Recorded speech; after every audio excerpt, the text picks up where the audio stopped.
Hello everybody, welcome back again. आज हम बात करने वाले हैं एक बहुत ही कॉमन सिम्टम के बारे में, जो यूजुअली हमें लोग आके कहते हैं कि सोते-सोते हमारी आर्म्स, हमारे हाथ सुन्न हो जाते हैं और हमारी आर्म्स में पेन हो जाती है। तो अब हम डॉक्टर साहब से पूछते हैं इसके बारे में detailing. Hello sir, how are you? Hello, fine. Sir, क्या है ये symptoms? Hello, hello to all the viewers. जो ये सिम्टम अभी आपने बताया ना, जैसे हाथ सो जाते हैं, इसके दो इम्पोर्टेंट रीजंस होते हैं।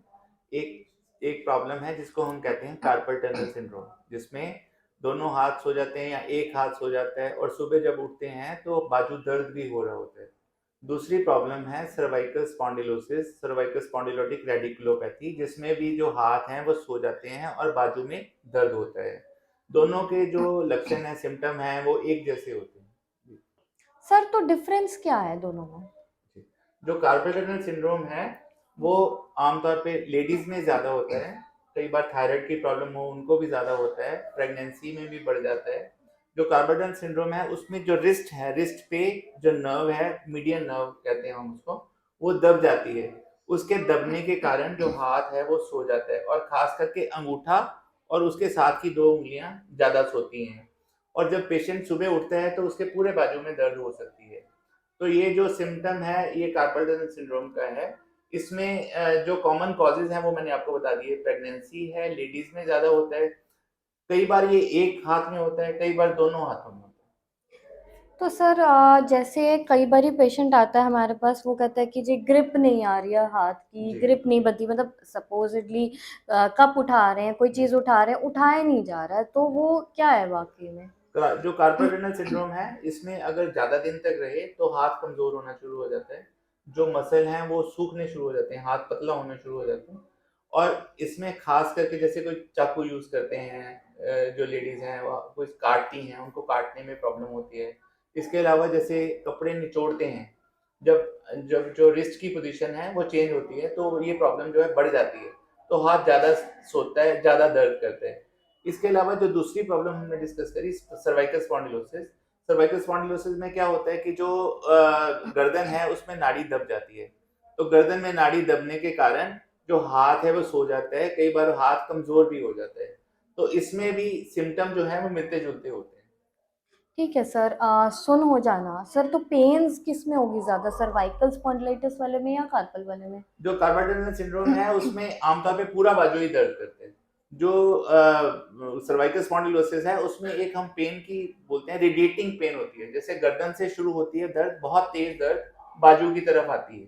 दाएं बाजू की तरफ आ सकती है, बाएं की तरफ आ सकती है, दोनों में आ सकती है। तो सिम्टम से बताना कई बार बहुत मुश्किल है कि ये सर्वाइकल स्पॉन्डिलोसिस है या कार्पल टनल सिंड्रोम है। और भी इनसे मिलती जुलती एक दो बीमारियां और भी हैं, जैसे सर्वाइकल रिब है, इनमें भी इस तरह के सिम्टम आते हैं। तो हमें जब भी ऐसी कोई प्रॉब्लम हो तो एक्सपर्ट डॉक्टर को हमें दिखाना सर, चाहिए। कई बारी लोग आते हैं बोलते हुए कि हमें जी टेनिस एल्बो है या कुछ और भी ऐसा कुछ जी। मिलता-जुलता, तो ये क्या रिलेटेड है आपस में? नहीं, जो टेनिस एल्बो है वो आमतौर पे उन लोगों को होता है जो कोई हैवी चीज हाथ से उठाते हैं। जैसे आपने सुना होगा कि सचिन तेंदुलकर को हो गई थी टेनिस एल्बो। एग्ज़ैक्टली। तो उसमें क्या है, वो जैसे हैवी बैट उठाते हैं और ये पर्टिकुलर एक्शन है, जैसे हम हाथ ऐसे करते हैं टेनिस खेलते टाइम, शॉट मारते टाइम, तो उनको टेनिस एल्बो ज्यादा होता है। जो टेनिस एल्बो की पेन है वो एक्सटेंसर मसल ओरिजिन के पास होती है, जैसे एल्बो में यहाँ करके होती है, अंगूठे की साइड हुँ, पे। हुँ, हुँ। जो कार्पल टनल सिंड्रोम की पेन है वो खास करके ये तीन उंगलियों में होती है। तो ये जी। ऑर्थोपेडिक जो रिलेटेड है? टेनिस एल्बो है वो मेनली ऑर्थोपेडिक से है। Okay sir.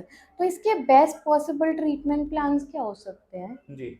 सबसे पहले तो जब हमारे पास पेशेंट आता है तो सबसे पहले तो हमें ये देखना पड़ता है कि ये कार्पल टनल सिंड्रोम है या सर्वाइकल स्पॉन्डिलोसिस है। उसके लिए हमें दो टेस्ट जो है रिक्वायर्ड होते हैं। एक तो गर्दन का एमआरआई रिक्वायर्ड होता है और दूसरा एक टेस्ट होता है जिसको हम बोलते हैं nerve conduction studies. Nerve conduction studies में हम नर्व्स को स्टिमुलेट करते हैं हल्के से करंट से और देखते हैं कि बीच में कोई ब्लॉकेज तो नहीं है। तो इससे कार्पल टनल सिंड्रोम बहुत इजीली डायग्नोज किया जा सकता है। और सर्वाइकल स्पॉन्डिलोसिस जो है वो एमआरआई जब गर्दन की करते हैं तो उसमें पता चलता है। ठीक है सर। सो सर, इतना ही इन दोनों चीज़ों के बारे में, और कुछ इसके बारे में जी, कुछ आप ऐड ऑन करना जी। चाहेंगे? जो ये कार्पल ट्रीटेबल टनल है? जी, जो कार्पल टनल सिंड्रोम है वो बहुत ही इजीली ट्रीटेबल है। उसके दो इलाज हैं। दवाइयों से आमतौर पे वो ठीक नहीं होता। एक तो उसका ट्रीटमेंट है लोकल इंजेक्शन, जिसमें हम रिस्ट पे लोकल इंजेक्शन लगा देते हैं। इंजेक्शन लगाने से जो दर्द है और जो सूनापन है वो ठीक हो जाता है, और कई बार वो 2 साल या 3 साल तक ठीक रहता है, लेकिन इंजेक्शन फिर दोबारा लगवाना पड़ता है। लेकिन जो सर्वाइकल स्पॉन्डिलोसिस है उसमें दवाई खानी पड़ती है, वो आमतौर पे इंजेक्शन से ठीक नहीं होता। जो कार्पल टनल सिंड्रोम है उसकी सर्जरी भी की जा सकती है, लोकल रिस्ट से सर्जरी कर देते हैं तो वो परमानेंट ठीक हो जाता है। सो व्यूअर्स, आज हमने बड़े ही इम्पॉर्टेंट बट एक कॉमन सिम्टम के बारे में जाना है।